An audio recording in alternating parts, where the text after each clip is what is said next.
Kindly subscribe to our YouTube channel, see how to. Click on the subscribe button below and also click on the bell beside this. This will notify you once we drop a new video. Thank you.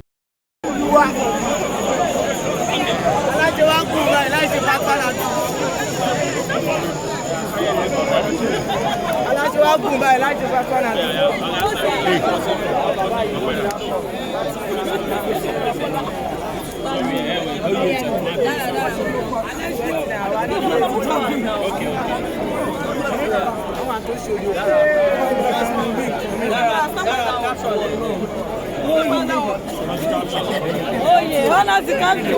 Sauti.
Yes.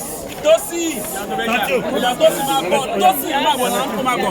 Oya yọ lè ṣẹ́gbẹ̀ wọn. Ẹ jẹ́ ìyá yín.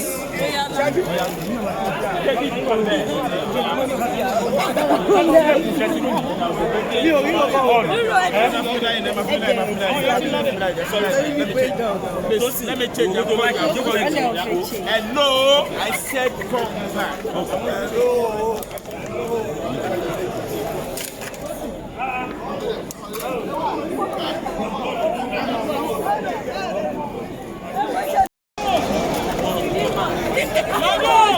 What's the photo right there?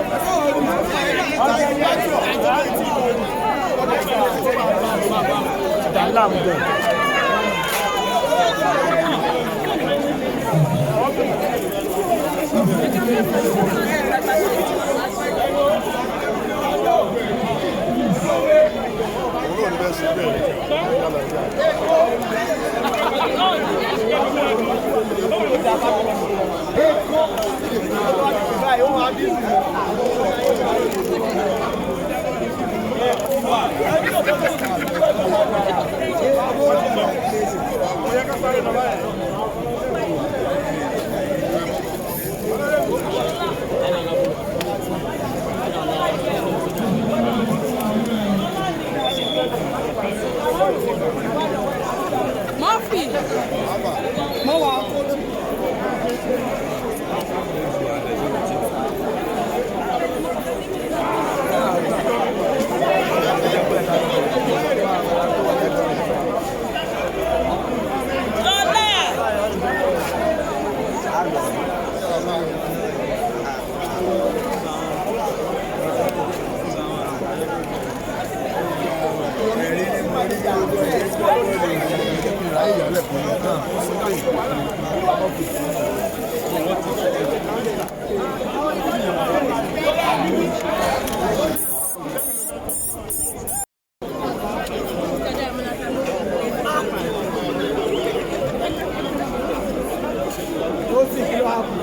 Tosi yóò ní sáyé fún aláìní.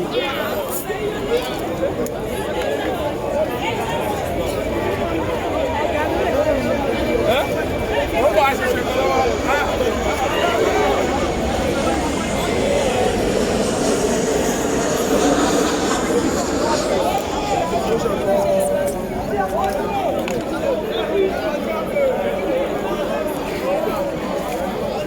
All this setup have not go. That's out. They have not go.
Bàbá wo ni? Oya, Galugo. Ìjẹ̀bú bí ló ṣẹlẹ̀.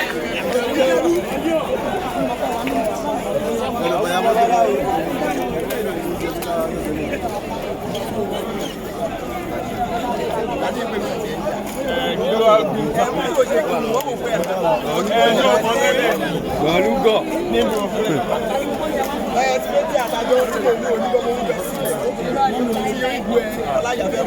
Àwọn ọ̀gá ló fẹ́ fún un.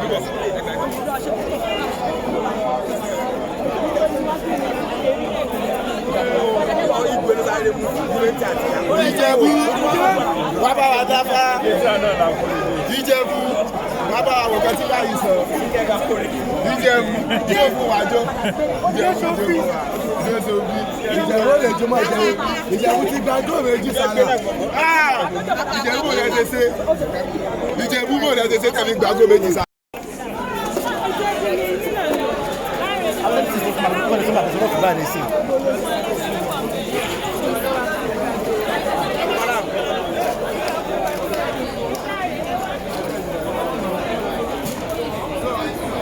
Thanks for watching this video. Don't forget to click the subscribe button, kindly comment and share. Thank you, Boya TV.